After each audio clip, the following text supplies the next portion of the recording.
Hi everyone, how's it going? I'm Buying Violet, trans femme genderqueer spiritual drag artist, chaplain. And I'm Pacey, trans masc non-binary mental health and recovery advocate. And welcome to Trans Joy Boise Podcast, where every story, laugh, and act of joy is a stand for our community. We uplift bold voices, share real experiences, and celebrate trans lives thriving. Tune in, connect, and spread the joy because trans joy is Unstoppable. I was ready this time. gotcha. Yeah. That's always a sure. That was great. Yeah. You did it. I think so. I made some weird noise with my throat at one point, but other than that, yeah. I think I'm A+. And I'm here Yes. in person, so I feel like my vote really matters. You're Yeah. absolutely right. Yeah. Yes. And why don't you introduce yourself? Oh, well, I didn't practice, like a beautiful It's okay. introduction. We all like started y'all. somewhere, you know? Sure. Yeah, it's so true. Right. And we're all on a different journey. My name is Van. I am the vice president of Canyon County Pride, which was started last year. I don't know what else to say about me. I guess my pronouns are she, her, they, them, mostly. Okay. However, I did, I identify as genderqueer. I did get, as I was putting up Canyon County Pride posters at Boise Co-op yesterday, someone was screaming like, down here, like screaming. And I was like, wow, someone is like running with some milk and like trying to steal from the co-op is what I'm thinking in my head as I'm like putting the poster on the bulletin board. And I keep hearing like, and apparently they were talking to me because then it changed to ma'am. But then also I hate being called ma'am. Yeah, of course. Ma'am is a no, and so is lady for me, like ma'am and lady. Then it changed to ma'am, and I was like, wow, there are lots of people stealing today just as I'm hanging these things up. And then I turn around and there's two like employees like right in my face. They're like, you have to get permission to put that up. Oh, wow. And I was like, oh, I did not know you were talking to me. I was not trying to ignore you. Right. I'm sorry. Here's the poster, and they're like, oh, you don't need permission. We love the gays. Go ahead. Yeah. But it was a funny interaction of like, oh, they're talking about me. They don't know if I'm a man or woman. I don't either. It's okay. And I guess that's the answer for myself. Yeah. I love that. Yeah, that's relatable. Yeah, relatable for sure. Yeah. You've shared similar stories too. Yeah. It's like, it's same. It's like we're all uncomfortable and I don't like any of the pronouns. Just like, don't perceive me at all and we'll be great. Yeah. Right. And I wonder, Especially with, for like, strangers. ma'am and sir from strangers, like, why are we still doing that in this day and age? I wonder. I used to hate sir, but I really don't like ma'am. And I have one person who I won't say who does call me lady. And the first time I heard it, I was like, all right, I think I like that. But I think I would only like it from him. From that. Yeah. And yeah. Because it's different from him. Well, it is. I know exactly who you're talking Yeah, no, totally. And I was just lovely. like, it was just like, so great to meet you, lady, or something. It was something like that. And I was like, oh, okay. I was like, that's kind of it was very affirming, but I was like, oh, all right. Yeah. I think that's an interesting thing to hit on because, like, I think oftentimes we like wear our pronoun pins or wear a preferred situation, or like with my partner, she'll, use different titles and pronouns with me, and it's okay. But that doesn't mean it's okay with everyone. Yep. And like my kids still call me mom. We've talked about like mappa as like a in between. Right. That's cute. But it's interesting. It is cute. Have you seen the show Transparent? Yeah. What do you think of it as a trans person? I mean, I saw it a while back before I transitioned. So I don't know. It'd be interesting to watch back now. Yeah. But I thought it was kind of cool. I know there was challenges with it. Yeah. But it was kind of a cool, because there wasn't many trans stories at that time, especially as like parents. And so it was definitely some story. And I feel like that's oftentimes with trans and non-binary and queer folks is that we just have to settle with what representation sometimes happens for us. Yeah. And it's like, yay. Ew. It's like this mixed bag, but it seemed good to me. An interesting thing that I would suggest is the book written by the writer of Transparent. Is this too big of a like leap No, away not from at all. what we're supposed to. I don't know what we're supposed this to be is talking how we- about, but this I'm is how we chatting roll. about whatever I want. Yeah. But their book is incredible because they wrote transparent in response to their parent transitioning and how they processed, you know, going through the transition as their child. Yeah. And that's why the show is written. But then they went on their own gender journey. And I believe they identify as non-binary now. I'm not actually completely 100% sure. Yeah. because I wrote it a long time ago. But like the book that I bought has their, like, I don't know if it's their dead name or some signature. Yeah. A very female oriented thing. And now I think it's printed as a non-binary. So it's cool to like hear her experience as a non-binary person and having it transparent through that. The book is. Well, and I think the fact that because that's somebody's trans experience. Right. And so I think that's like, so that's really great. So I think the story in of itself is probably amazing. I think the challenge was a cisgender man. Right. Playing he ended up sexually assaulting bank members. It was a whole thing. Jeffrey Tambor. So not a trans person. Definitely not a trans person. But I'd like to make that clear. White straight guy. It's always the white. What do you know? Predatory. Crazy that he's a predator. Wild news. It is wild that. Yeah. It's good though that we have more examples of trans experience in media other than like back in our, like all of our day basically was the L word and queer as folk. Queer as folk was like queer as folk. It was like the jam. It's so you watched it? Yeah. Like when I was growing up, I actually used to run queer groups for queer men and we would watch it and then tear it apart and talk about this and that. And I'm like, he's a child. That's a man. You know what I mean? Like there was so much just like, and it was extremely white, but it was just like, it's very problematic when you think about it now, but even back in the day, just the cultural norms and understandings of because many of us queer people have had experiences with older people. And it almost felt like more of a coming of age. Like it's just like how you, I don't know how, and I know it's kind of wonky to talk about this publicly, but like, I feel like a lot of us just, because we didn't have queer people around us, I think we often ended up meeting people older than us first.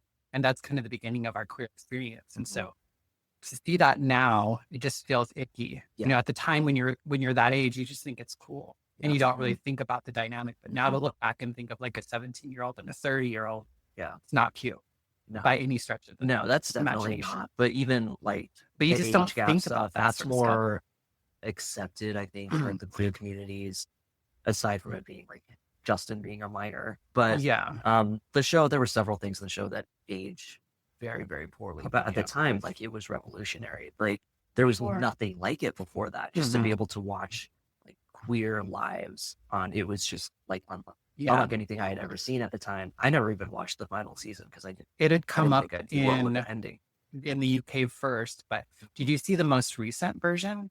It was so good. No, it was so good. Okay. And a dear friend of mine was one of the main characters. That's right. They were the drag queen. Cool. And it was a lot better. It was almost completely done by like Black and brown folks. And it was definitely like the queer folk of our time. You know, there was like interesting lesbian couples that were having babies or trans people that were having babies. And it was just like this, they did really kind of take it to, I think, the next level and now to where it had a little bit more of that. I thought it was just so much better to see. My toxic trait is I was in Brian Kinney. I thought that he was just perfect. And now, like saying that, I haven't seen this in like 15 years. I'm sure I'll watch it and just be horrified. Like I was very arrow back then. Like he's just great. It came up the other day as like a thing to check out. And so me and my partner, we turned it on for a second. I was just like, I'm sure. Yeah. There's a really great show to watch is Sort of. Have you seen Sort of? No. It's on HBO Max and it's based in Toronto and it's this like Indian refugee. Well, their family came from India. And so they live in Toronto and then they're like non-binary and they're like a nanny. And so it talks about all the like kind of there's like the cultural aspects, there's the Islamic aspects, and then there's also just like being non-binary and her eventually transitioning, but like kind of that journey. And it's just really lighthearted. It's a lot of fun. There's lots of like queer people, and it's just a lot of fun. Okay, it's very good. Yeah. Any nice way to get started though. Yeah. My fault. No. Us talking and how we get to know each other a little bit more. You know what I mean? So well, we really don't know each other. I've worn your socks. You have worn my socks. Yeah. Very. It was. Wearing them. You were a lifesaver. I mean, had we met? We just barely met before that too.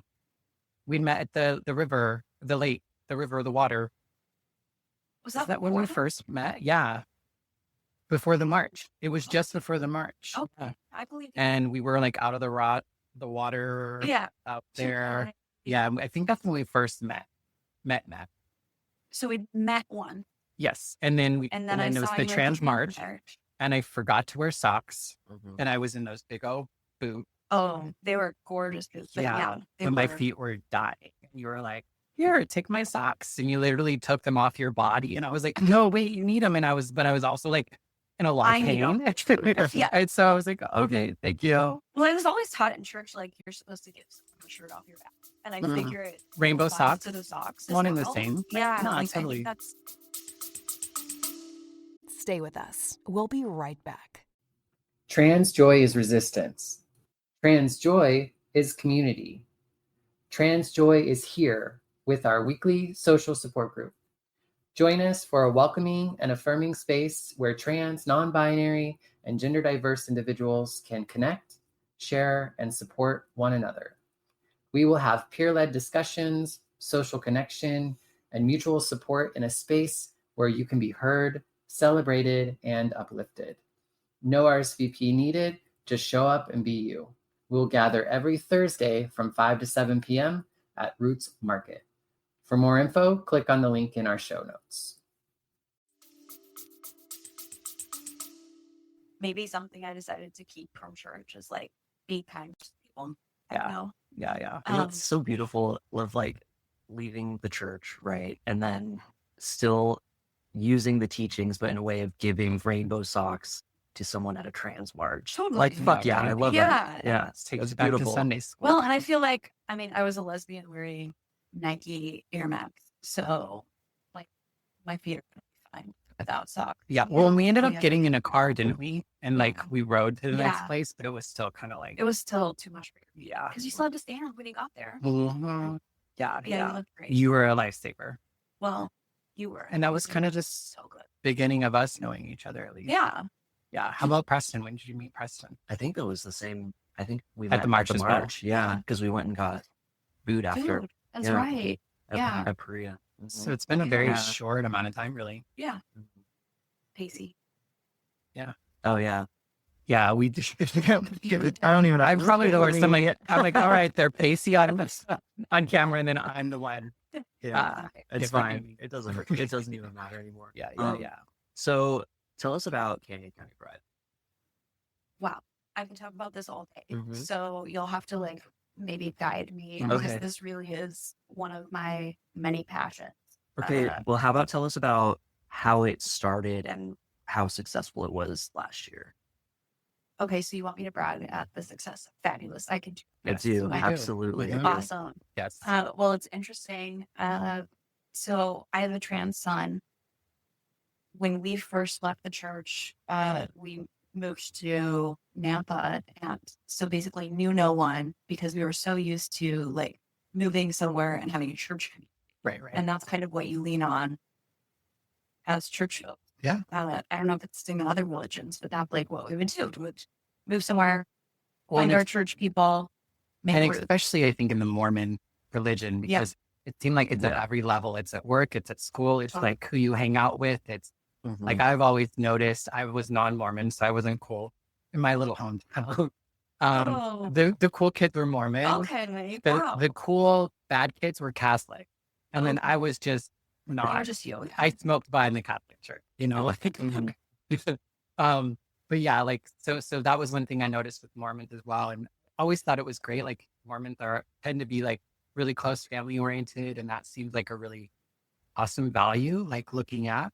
But I think, yeah, as soon as you become not a part of that, it's like you lose everything. It's not just like your family, but it's your work, it's your community. It's so huge. Yeah. And anytime I kind of missed that sense of community, I would try to make my own within the queer community, because I think that's a huge asset that we have as a queer community, is like creating groups and contacts and like having a really strong family, probably because a lot of us lose our families as we come out of our transition or and even in just a more authentic way. I know, like, I began to love my queerness because I was able to leave church and like be around other queer people who felt good about who they were, and they understood who they were a little bit better when I was just trying to figure it out. But so in a lot of ways, I feel like the queer community, just because I've come from a spiritual lane, like that was my new sanctuary, was the dance clubs and the queer folks. Did include drugs and alcohol eventually, but that's just par for the course for most young people growing up in a lot of ways in your 18, 19, 20s. But I was Mormon, so I couldn't even drink coffee. Right. I didn't mean to derail you. Oh, you didn't derail me at all. My trans kid was, I think at the time, came out as non-binary, and we kind of explored that. And I, being a queer person, was like, I can do this. I can parent a then non-binary trans person, because like I love the queer community. I'm a bisexual person. I got this. And then saw his mental health plummet, as he was figuring things out, and as he was trying new names, new pronouns, that sort of thing. Even though he had a safe place to do it, I think, because, it's a little different if just his parents and sibling are supporting him versus people his age, people that he looks up to that are, going to his school. So I called all my therapist friends. I emailed people in the queer community and was like, I have a son, at the time he was 11 or 12. I need help. Like, I'm literally waking up every morning, going to his room to make sure he's alive. This is not working. He's in therapy too. But without a community, therapy, again, is just like one key to health, right? And someone told me about Clutch, and we went the next week. I emailed Mindy and Louise beforehand, said my kid was coming, and he walked in, and it was like, I think the feeling that a lot of people get at church, I imagine. I never really felt like you belonged, but like they belong. Yeah. And we felt that at Clutch the minute we walked in the door. Yeah. And it was such a cool experience. And it kind of gives me a soft place for church people if I kind of think of that feeling. I'm like, okay, this is maybe why people still go to church, because this feeling of belonging and family and accepting who you are, regardless of any stipulation, is an amazing feeling. And I instantly was like, I'm volunteering. I am being involved in this because of the instant turnaround in my kid. Like, just having a group of adolescent queerdos meeting together. A lot of them are like ADHD and autistic, just like my kid. And so, like, there was no pressure to like have giant conversations or engage. It was just come as you are. Here's food. Here's an activity. Have fun. Yeah. Can you say a little bit about Clutch? I don't know that everyone knows what Clutch is. Clutch, I, being raised Mormon, was taught to like baptize people and give testimony all the time. And I feel like that prepared me to talk about Clutch, because I have converted people on the regular to Clutch. But Clutch is for ages 12 to, I want to say 14. But it could be 12. I'm a horrible volunteer. I know that. But it's for queer youth in Nampa. I know a lot of people that drive from Boise. I know a lot of people that drive, from wherever, whenever they can. But it's an awesome organization led by a lesbian couple that is, I do not know how to describe them other than perfect love. Mindy and Louise are an incredible example of how to love, an incredible example of how to exist in community when people are pushing back against you, and an incredible example of how to be queer adult interacting with youth. They're just incredible. So it's like an LGBTQ youth group? It's not like trans specific, it's not trans specific. However, most of the youth that regularly attend are trans or non-binary. Yeah, I remember when I first heard about it, it was like a trans thing. But like that's kind of like what I had heard. So once I looked it up and learned a little bit about it, it was obviously more of like an LGBTQ thing. Yeah, and I don't think they like stop you at the door. Oh no! Like, are you actually homosexual, or are you coming? Like they're going to like with you. But yeah, it's definitely queer centered. Yeah. So I started volunteering. I met Tom, and Tom and I are like really, really similar energy wise. And like, yes, we will sit front row at this kid tarot reading thing and learn about tarot. Like, there were only 4 other kids, and then me and Tom, and we were like, yes, we love the activities. So he and I really bonded over like participating, because a lot of the adults are more like, oh, I'm making the food, on, like helping with various tasks. And we were very much like front row in the activity with the kids, like talking with the kids while we do the activity. So we kind of bonded over that. And one day, I think it was after yoga, he casually was like, my dream to have Canyon County Pride someday. Like, wouldn't that be awesome for these kids? Like, to be able to know that in Canyon County, people want to show up for them. Like, other than this one Thursday a week. Yeah. And I was like, absolutely, that would be incredible. And he was like, do you think we could do it this year? And it was April. Oh, wow. And I was like, yes. I mean, like, what's the harm in applying? Like, throw in an application. He's like, yeah, let's do it at Indian Crate. I was like, okay, throw in an application. Don't you dare tell me this dream if you're not committed to it, because I will make this happen later. And he's like, oh, no, you don't know me well enough, but we're making this happen if we're like, are we doing this? And I was like, yes. Are we doing this? And he was like, yes. So he handed an application. Indian Creek said no, they were too busy. I don't know if that's true. And then we applied for Lakeview Park. And then I believe it was May 7th, I want to say. They notified us that we were approved. And on the application, we said like 50 to 100 people in front of the Rose Garden. And we're just going to have a little picnic, And we kind of figured like worst case scenario, we would text all the weirdos that we know, text like hookups that we've had or something, and be like, come to the park. We're throwing Pride, because we don't get Pride in June in Boise. And it's like an important part of being queer is like celebrating in June. So, wouldn't you come to a picnic in the park? Absolutely. Yeah. Pacey? Wouldn't you just come bring your own lunch? We thought it would be like a potluck situation with like 50 people. And then it slowly got more and more interest as we like put the word out there. But I think he and I were probably working 20 hours a day from the day we heard about it until day after, probably. Because of the timeline. When you have 21 days to plan festival, it gets really, really chaotic, really, really fast.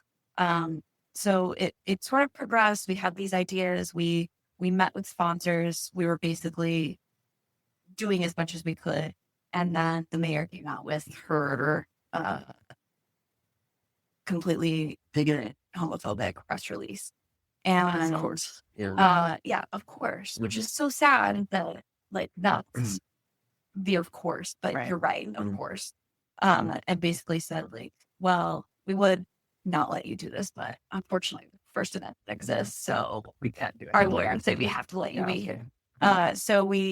Which was a gift in a lot of ways. It wasn't a huge gift, because national news picked it up. We had a story in the Washington Post, and from then it was just like more fuel for this incredible like we were carrying on a little fire, a little family fire to roast marshmallows over to turn into a beautiful, warm, heavenly celebration for almost 4,000 people. So, it was crazy. And I think we continually had to keep making adjustments. Like, we originally ordered 100 shirts and then like kept ordering more and more. And originally didn't have any, fencing, security guards or anything. We started getting death threats and we're like, okay, how do we protect our community? And then we got fencing and then had to keep moving that back and making a bigger and bigger footprint, which you were both there.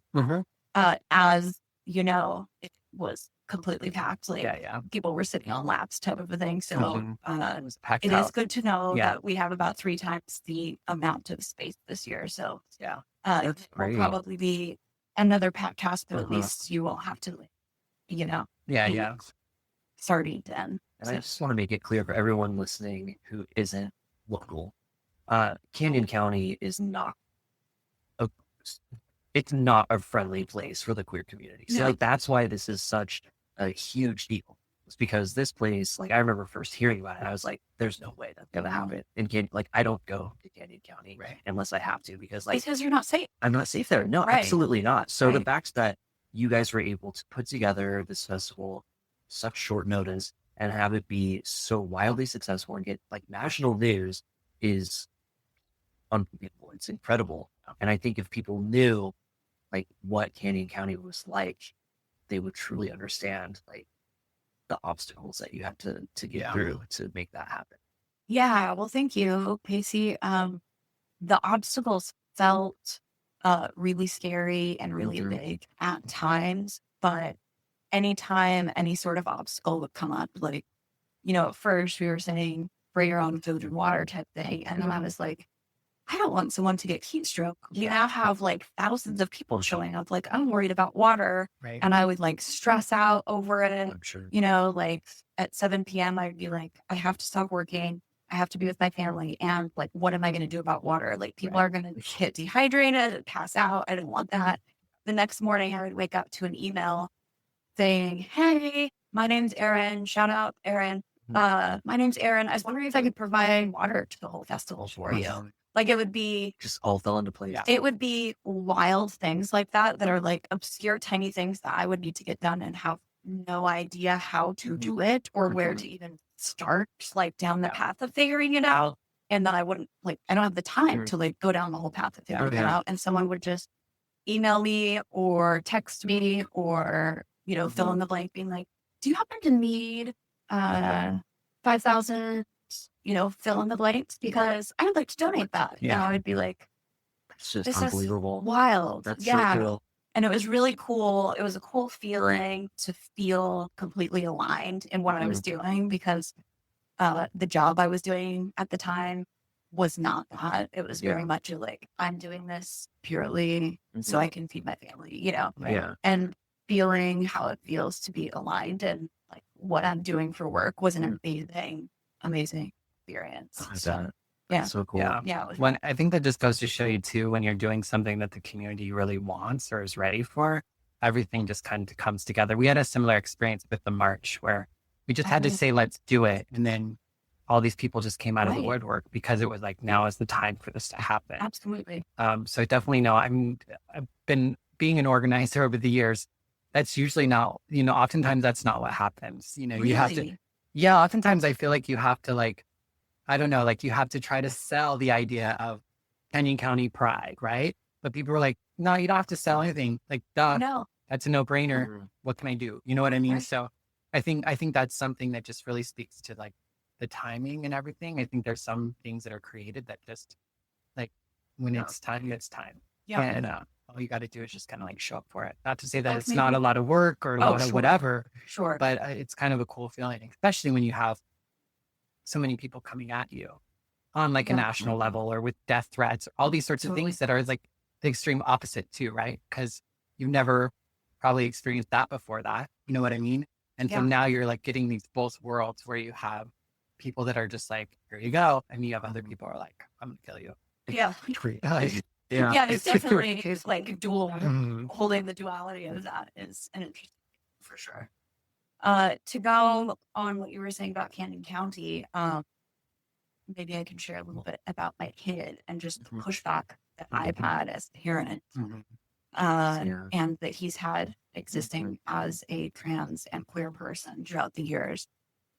We've had about 10 friends say that they're not being friends with him, and this is, he's 10 years old, 11 years old, 12 years old. We just had one recently that he brought over his best friend from school because he just switched schools. And he brought her over. We had such a fun time. We were all sitting at the table, eating, chatting about fill in the blank and just laughing. And we heard a bang on the door and we were like, oh, and my kid went and opened the door and the person was like, hey, I'm her parent. I need her to come with me. And I was like, oh, sorry, did we not communicate that she was here? What's going on? I can tell you're frustrated or whatever. And she said, and I was like, oh, we loved having her. Thank you so much for letting her come over. Are you sure you don't want to sit down and eat with us? We're having a great time. She was like, I was like, okay, well, hopefully she can come over another time because we love to have her. She's honestly welcome anytime. And she was like, we'll see you. And I closed the door and was like, which is a really heavy feeling to have as an adult, knowing that someone doesn't like you and doesn't want to be around you. But when it's your child that is, trying their best to make friends and be authentic and cultivate community with people their age, and then this one person that they have a great relationship with, hang out at school all the time, want to be together, all of a sudden can't. And I did, I asked him the other day, I was like, so can she come over? Yeah. And he was like, no. Her mom doesn't want her to turn into a liberal. And it's hard because this person is queer. Her mom just doesn't know it. And so it's a really frustrating situation. But sadly, this isn't the first. We have kids get dropped out to play with my kids, and we just watch to see, when they pull up at our house, watch to see if they're even allowed to get out of the car. We have had someone pull up and then leave because we have a pride. Of course, yeah. So, it's, and I've asked my kids, I can take down the pride flag, I can lie for you, I can pretend to be straight for you, I will do all those things if it means, you being able to interact with your friend. Right. And of course, my kids are like, you did that for long enough in your life, being Mormon, we're done with that. Yeah. And we don't really want people in our lives that don't accept us. So it's fine. Yeah. They have a more mature outlook than me. I'm like, I will slash her tires. Right. Of course. Make her, let her kick under, that's the feeling that I have. So my kids are like, well, okay, she clearly doesn't respect me. So I don't want her mom coming over anyway, It's kind of crazy because just odds wise, with this young generation right now, statistically, the majority of them are queer in some way, and their parents, especially with how divided our country is right now, if these kids end up with parents that are super conservative, like that parent, that's going to do such a disservice, and it could potentially be very dangerous for the kids because just odds wise,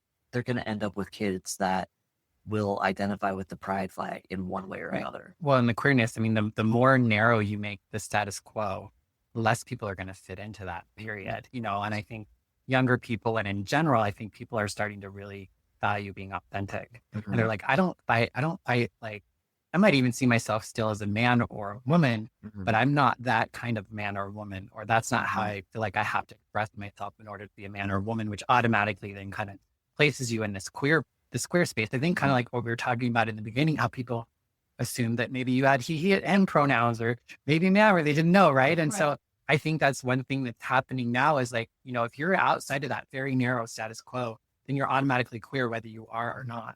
And in some ways, I think that's a really great thing.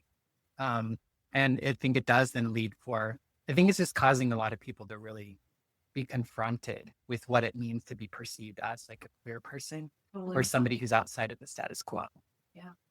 That's really sad. One thing I want to touch on is that 270. Is that right? Yeah, totally.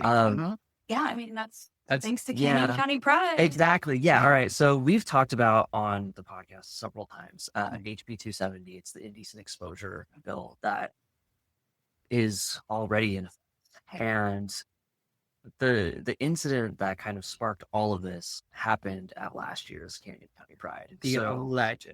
Because it was total bullshit. Right. Yeah. Exactly. Yeah. Right. So I do want to say that. That's fair. Exactly. That's The fair, alleged. Because we both know the gal, and I was in the hearings, like, it was, these people were lying about what they saw. And I know that they went to the event last year in bad faith, searching for something to make an issue. And they found this perfect opportunity and they capitalized on it. And now we have HB 270. So what are your plans? Like, how are you going to address that for this year's, just to kind of make sure that something like that doesn't happen again? Yeah, it's a really frustrating and maybe volatile situation because we saw, I don't know her name, enter. We don't need to say it. Yeah. But she pronouns, I think, is what I mean. Yeah, correct. Okay. She came in. She looked gorgeous. Yeah. Let's definitely get that on the record. That's not alleged. She always great style, like always, head to toe. So she entered. We saw. She was probably one of the first 20 people in. We saw the nipple pasties. Is that what they're even called? Pasties. Just pasties. Pasties. Yeah. Okay. Saw the pasties, and we were like, this is going to be a situation. Not for anyone coming in good faith. I mean, even for children, like, I've taken my children to Boise Pride many times. I've taken my kids to multiple prides, multiple events where that's normal. It's decent. Or you believe all electricians tape I've seen with cis women doing that I've seen that, and that was never an issue ever. And that was like never an issue with many cis women, for sure. And that's a really good point to make. And we kind of just had our heart sink a little bit and like, this is going to be a used against us type feeling. And there was thoughts about like, okay, let's give her a free Pride t-shirt. And I was like, I do not feel comfortable with that. Like, this is what we are here for. Back to the authenticity thing. Like, you show up as you are. You show up as you want to present yourself. And there probably are. And if they can't do it there, where can they? Exactly. And I really fought for doing nothing. And I think, obviously looking back, it maybe wasn't the best decision, because in not doing harm, I feel like it would have been harmful to one trans person. Totally. We are opening the gate wide open for more trans violence. This is only about trans people. Right. This is now going to happen to a cis person. But this would have happened regardless of this. Because she didn't do anything wrong. Yeah. You all didn't do it. Yeah. You all did. I want to say, like, in my opinion, I don't think you did anything wrong. I think I would have been more upset if you would have, I don't know, policed it, but you forced her to cover up or made some sort of thing about it. And I guess that's something to point out is like, we don't want to upset our community. We definitely upset. And they were going to be upset no matter what. You're right. And like, it wasn't the issue. So you did nothing wrong. And this is how you know. They had to lie. Sure. Yeah. Because if they didn't have to lie about what happened, that would be something else entirely. But they had to lie that she was completely topless without pasties on. Which was not true. Well, like, if she would have been wearing pasties and they would have said that in the hearing, they would have been like, well, what's the issue here? Right. Well, and they say she, and they even referred to her as kind of like a she in that incident. But then they want to say that people like that are men. And that was brought up in the hearing too. You know what I mean? What did they say? So what am I? They said what happened. This is what they said happened in the hearing, which is, and this is a lot.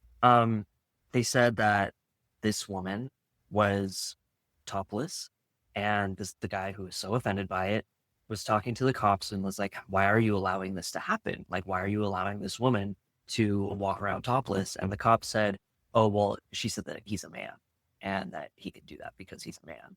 And so there's nothing I can said that. Yeah, it's like, so there's nothing I can do about how much of this is actually that's what true. he said. Yeah, that the cop said. So there's nothing we can do about it. So that's why he was like, well, we need to update the indecent exposure law to cover trans women, basically. I see. But that didn't actually. So that's how they had to connect it to trans women. But it's even more than like including trans women in that law. It's actually like creating a law specifically for trans women, because cisgender women can still walk around with pasties. It's just the trans folks. So I don't know if that's true. I thought it was more like they worded it like any sort of breast mask. No, but it was like hormonally, like as far as like the law goes, it actually has to be like, it is a trans, it's a trans body, whether it's a trans female or a trans, they've specifically targeted. Yeah, the breasts have to be hormonally altered. And potentially drag. Yeah, because prosthetics are also mentioned in the bill. Face genitalia or... Yeah, and it was so much to the point where one of the representatives, a Democrat, was saying, so basically, if this bill passes, someone could go to Adam and Eve and see the prosthetics there and call the police. And the people that were supporting the bill were kind of fumbling, like, well, why would someone do that? And it's like, exactly.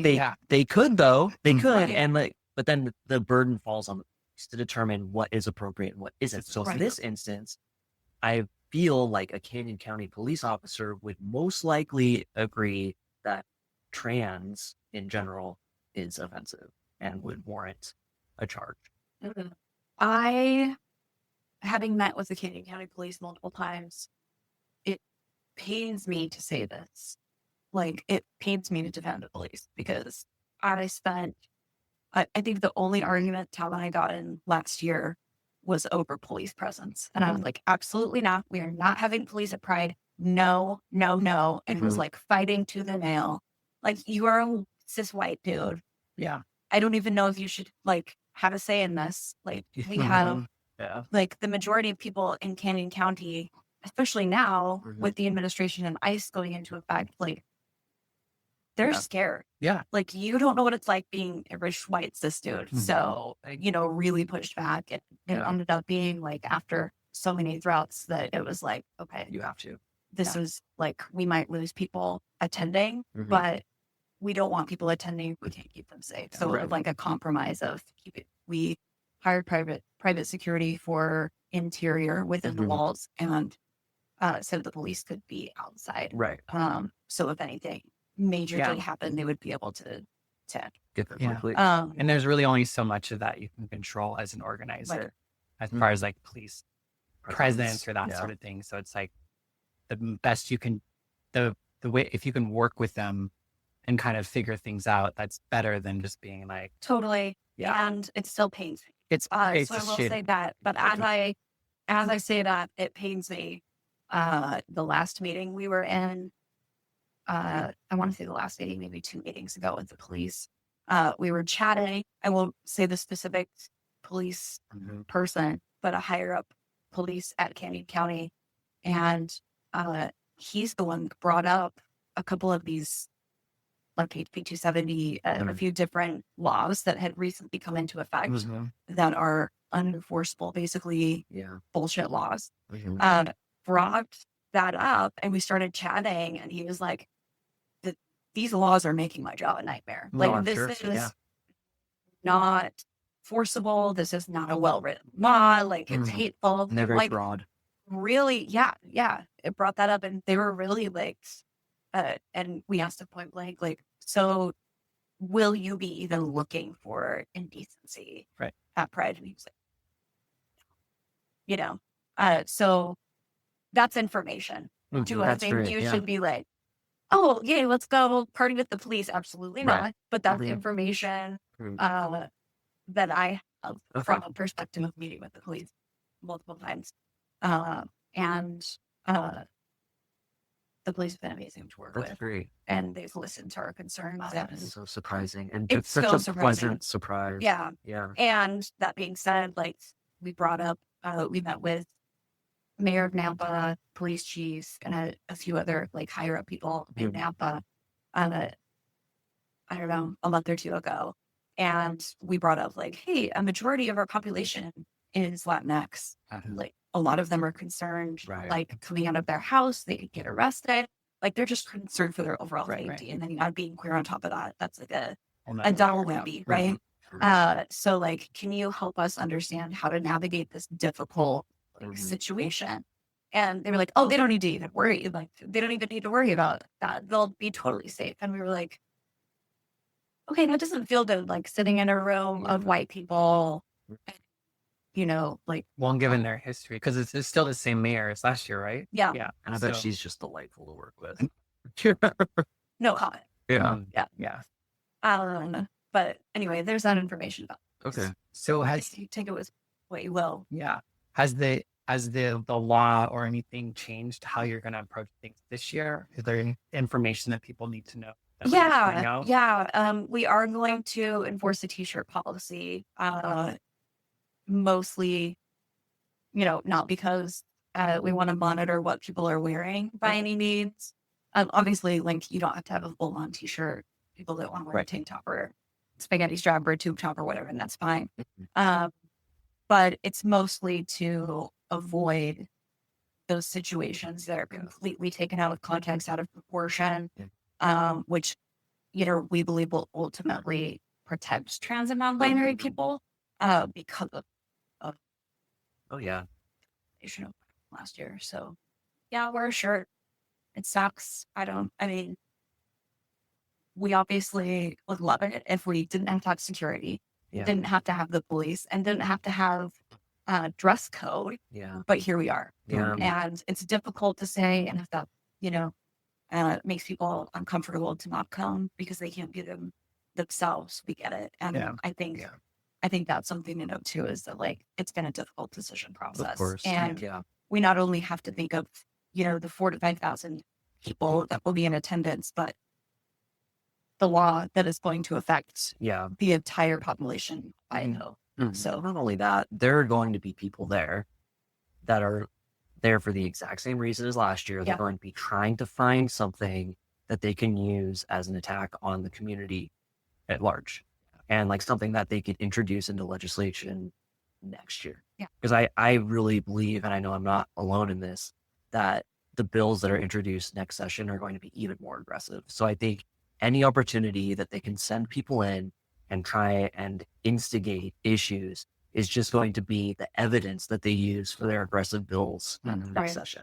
Right. So any way to kind of like prevent that or protect people, because no one wants to be like the picture that they're using for their bullshit fucking laws, right? So I think it's difficult because, like you don't want to police people's bodies. You don't want to tell them what to do, but you also want to protect them.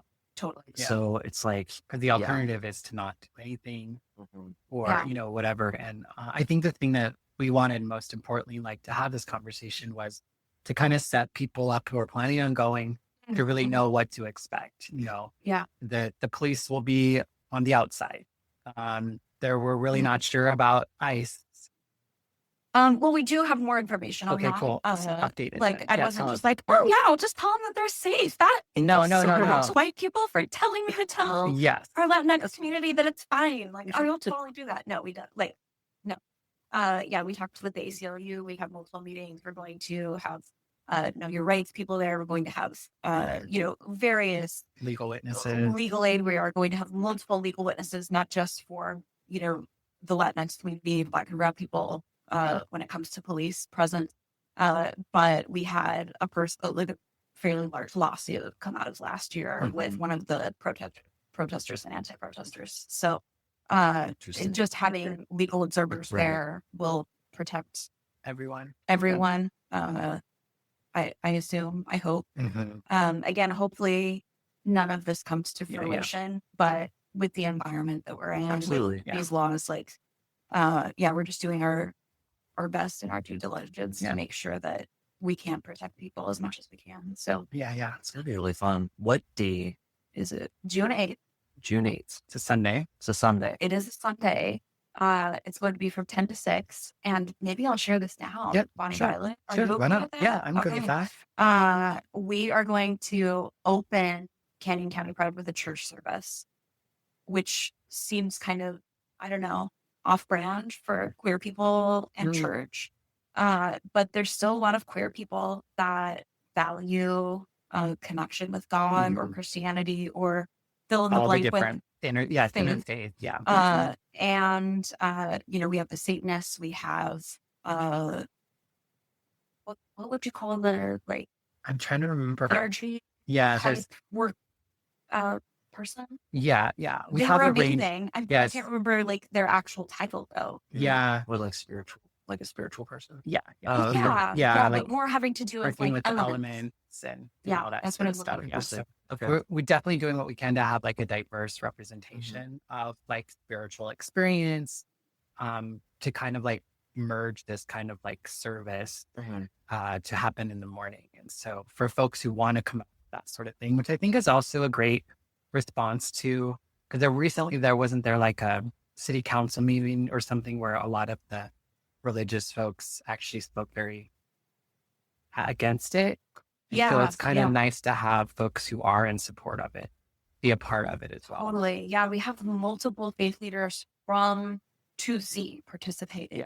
And my hope is that, yes, there will be a space for everyone to come together and connect and, have a spiritual type experience.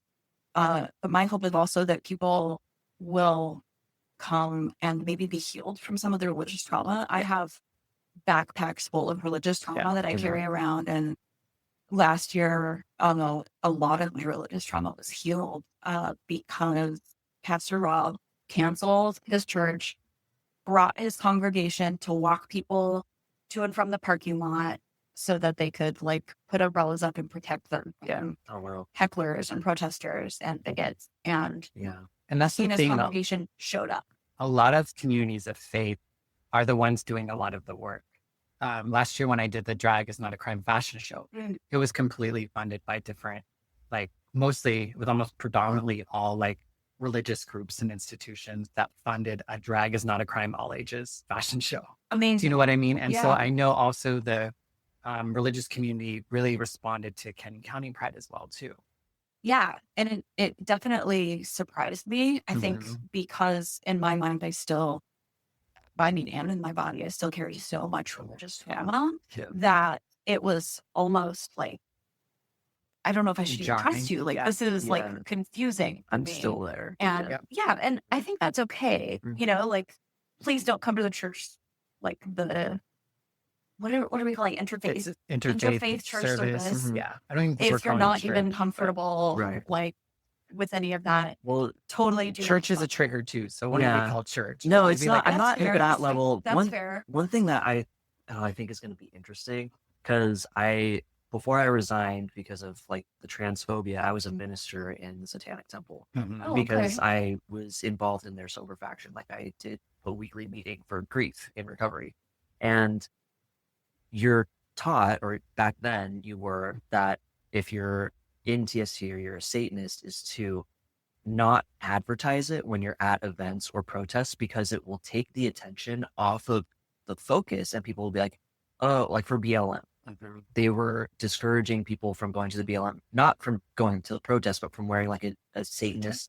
So because that way the opposition will be like, look, fucking Satanists are supporting BLM. That tells you everything you need to know about the Black Lives Matter movement. Fucking Satanists. So in this instance, it's going to be a fucking heyday, but it's so important to represent all of the different facets of religion. So I think it's super cool that you're doing that.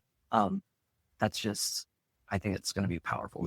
I do too. And I was really impressed with the conversations that we've had so far. Like some things were brought up, like, oh, let's focus on, instead of, like, let's focus on God loves everyone. We were all created in God's image. And someone from the Satanists was like, hey, I don't believe in God. And not everyone at Pride is going to. So I would encourage us to find things that all of us believe, like compassion and love. And the pastor that like brought that up was like, wow, thank you so much for saying that. And really took it in, changed his whole direction. And it was such a cool experience to see people from vastly different systems of belief come together and actually like talk and work through things, because I think today in this divisive, like, whether it's religion or politics, which I think are basically the same thing, everything's just very divisive. Yeah. And it was cool. I mean, it was only 10 people, but still it felt so good to be in like a collaborative environment where people genuinely respected what you had to say, genuinely respected what they had to say, and worked together to make something that could kind of fit with everyone. So if the fruits are a result of that, then it's going to be amazing. Yeah. And I'm really, it's like with Satanism, because at first I've got like really bad OCD, and a lot of my obsessions are like with religion. It's this whole thing. I'll tell you about it later. Yeah, but I'd love to. it used to so it used to make me really nervous and like make me kind of spin out just on the idea of it. So I avoided Satanism for a long time. But when I finally read the tenets and I learned more about it, it's more like the religion that I would associate it with the most is Buddhism. And people, if you tell someone that and they have no idea about Satanism, they're like, you're fucking shitting me. It's like, no, like the tenets are basically just like, be a good person, trust in science, bodily autonomy. Right. It's fucking it. Like, do no harm, take no shit. Yeah. So, awesome. Yeah. Yeah. Be interesting. My experience with this satanic folks has all been good. And there's been plenty of times where they like, we'll step back. Like, we'll do the work, we'll show up, we'll even lead some stuff, but we'll step back. Like when it comes to media or this, that, or the other, in order to really kind of ensure that it doesn't take away the focus, the water a little bit, or take away the focus, which I was really impressed with, because initially I did have some concerns, but I've had nothing but great experiences. Well, it sounds like this ride is going to be really different. Yeah, it is. And I think this year we also have a longer program that will allow people to come and go. So if you don't want to attend the interfaith experience in the morning, come at noon. Or, most people probably won't be at yet anyway. It's Sunday. It's Sunday morning. They're like, And I will bring a lot of water because I am the person that blacks out. And of course, Erin is taking care of her water again too, which is thank you, Erin. Amazing. So there's water, sunscreen. Yeah, we have sunscreen too from donors. We have, but I'm still bring your own water, your own sunscreen. Some awesome things that are going to be happening to kind of shift the focus a little bit. We are really focusing on. Last year, we were just needing performers quick because we had 3 weeks to plan it. This year we have more of a centered focus on performers, of most of the performers being queer, most of the performers being trans or non-binary. We do have another drag show, again, family friendly. I probably don't have to tell your audience this, but there's a reason I have to keep bringing up that this is a family friendly festival. But really makes that except for people who don't know us. So that's going to be really fun. We are going to have a dance party afterward that I think is going to be a really great experience, and kind of talk about my art project that I'm doing. Of course, absolutely. Yeah. Okay, this is really exciting for me. Again, last year I wanted to do like a collaborative art community installation, but that's like bottom of the list, and it just didn't happen, and that's okay. But this year we are going to have basically 8x8 squares that people can write their story on. They can draw on. They can use stamps. Like we have a couple local artists that are making stamps. So cool. Just a little rainbow or a trans, whatever. Yeah. I don't actually know yet, but I'll check in. They're going to be amazing. Self-check in. They're going to be amazing. Amazing. And so you can stamp, paint, write, color, whatever, make a 8x8 square, and that'll be hung up like a little prayer flag around and displayed that way. But then they'll all get sewn into a quilt. Sure. Oh, that's fantastic. And we'll have 2 quilts on display, one in the trans colors that only trans and non-binary people can write their story or decorate on. It's going to be basically blank. And then a different rainbow one for whoever, if they're an ally or just any part of the queer community, they can decorate on that quilt or on the little square. And so awesome. I love that. Then you can kind of get the idea of what they look like. And just be a part of it. Yeah. And I think it'll be a really cool, I don't know if either of y'all have gotten into like textile arts and fiber arts before. But I am slightly obsessed with fiber lately because I was always like never wanting anything to do with it because it was too feminine. But now that I'm like living in my authenticity, I'm embracing a lot of femininity all of a sudden. And like me and my partner have been doing stuffing and weaving and all sorts of things that were like always like too girly. And I'm like throwing in lace and throwing in pearls and like all of these like hyper femme things and creating art and like processing a lot of my feminine side, which has been really, really fabulous. So I hope that can kind of reflect too that like fiber arts is not a gendered it's just art situation. It's just art. I think so too. So that's the goal too. Yeah, that's really cool. That sounds really awesome. Yeah, for sure. So think about what you're going to write on your squares. I will. I will start thinking about it now. Right? It needs to be good. I've been thinking about mine for a while. I always have a hard time with those things in the moment. Maybe you could help me brainstorm because I think that's really common of like, well, I don't know how to write my whole story in 1 minute on an 8x8 square. So maybe one of the artists actually was like, this is common for community art projects for people to just be like, what do I just sit there? Yeah. So there is going to be an option to bring one. So like you can just cut it out, fabric yourself. This will be posted and then later. bring it. And then think about it and bring it. But we also want prompts for the people that are there doing it, interacting day of. And maybe some examples of like ways that people do it or something. Totly. Yeah. That's a really good idea. Yeah, examples would be good. What prompt would you give to Bonnie Violet? Sitting there, getting ready to write. And then Bonnie Violet's like, I don't even know what to write. What would prompt be? Well, I know you. So I would want to know like, how did drag influence your trans experience? Yeah. That would be really like because maybe, I know it was so important here. Maybe what one thing influenced your queer experience, your transition, whatever. Experience, fill in the blank. Yeah.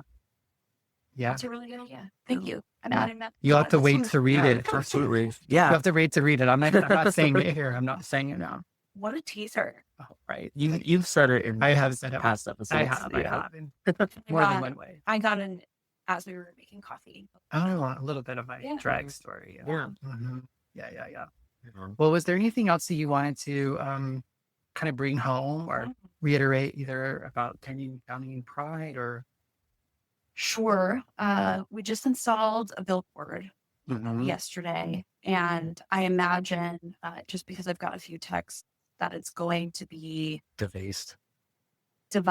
I don't know if it's going to be defaced. Right. The police, that's another thing. Weeks ago in the meeting, we're like, we're probably going to put up a billboard.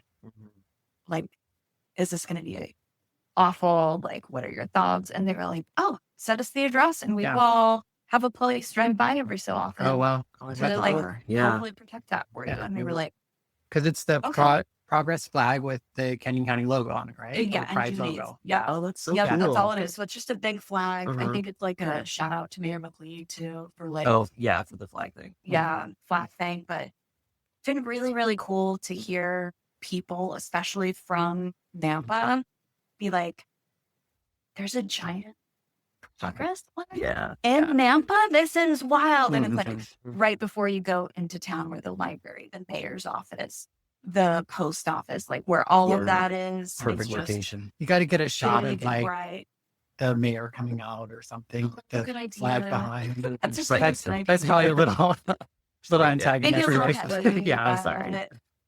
Anyway, so we're going to be probably launching some sort of contest to take pictures in front of that. I'm going to have my partner follow them and we'll like be celebrating. Can we take one from here? From here? Yeah. We're not that close. It's not that big. And maybe next year we'll get it. We can edit it in. We'll just edit it in. Totally. Or, God forbid, you could drive. We could. We could. You could also put like the pictures of everyone standing in front of it, you could probably put that into like a mini little art thing too. That would just be like really a collage cool. of all the people standing in front of the sign. Yeah, that's And such a good idea. carousels on Instagram. Yeah. Oh, Just all see, people. That would be you're cute. very, like, You guys are with your doing great with your technology. social media. I It's think looking good. I think we're definitely, it just feels like this is our first year because last year was so disheveled Fast. and like so fast that That's how it feels for us too. it really feels like this is our first year because now we have a board. You know, we had some multiple people with various roles, Right. and it's not me and Tom like running around Like like crazy white-knuckling it, people. yeah. So it's been a definitely like different experience. It's been improved, and like we're still working out a lot of kinks because we didn't. Well, it's the We didn't second know year what we were in, doing last year for sure. and then there's been some changes. Right. So it's like Right. they're constantly having to change and adjust. Yeah. So, Yeah. yeah. I just want to say, I'm really excited about the work that you've been doing with Canyon County Pride. Yeah, Excited to go again this year. Last year too, I think there were a lot of folks in Boise who was like, yeah, I'm fucking going. And I don't leave Boise. I don't go that way for nothing. And most people who live in Boise do that. They're like, I'm not going out there unless I have to. Oh yeah. And I was like, yeah, we're going, you know, Awesome. and everybody Definitely, went. yeah. And so I'm sure it's going to be that way again this year too. Yeah, I hope so. And, you know, everyone's invited. I think it's, again, like the church person that's still within me. Like, if you don't agree with us, come and check it out. Yeah. Preferably not to take pictures. Right. You know, with all intent. Yeah, don't be a creep. Don't be a creep, but please come. I am, you know, providing water and the shade tent for protesters because that's bound to happen. Yeah. And just come, have fun. It'll be a amazing party. Yeah. I always joke that I just love planning parties and wanted to plan a party for myself. There you So I go. did that. Just a But party. really kind of why I brought up the billboard is it's a celebration for the authenticity that we talked about, but mostly for our youth that, you know, some of them don't know a trans person that isn't, you know, 16 like they are. Yeah. A lot of them don't know a lesbian couple, you know, like it's just so different in Canyon County that like I walk places and I am the only out gay person and it's just a whole different vibe. It's mostly for those kids that, you know, knock on my door saying, thank you for having a pride flag. My parents don't know I'm trans, but I'm trans and I was kicked out my house if they know. So I have to stay in the closet. But thank you for having this flag because I walk by your house anytime and that day cheers me up, you know? So that's why we put the billboard up. That's why we're doing this whole thing is to let queer kids know that there's a future and that it's right. Yeah. It's awesome. I can't wait. That's so great. Well, should we say goodbye? Yeah, I think so. Thank you Thank so you. much for Yeah. being here. Thanks for being here. We'll have you on again. Yes, and we'll see you all at Canyon County Pride. Yeah. All right. Take care. Bye-bye. How do you feel that went? That was great. I Yeah. thought, Okay, good. I thought that was fantastic.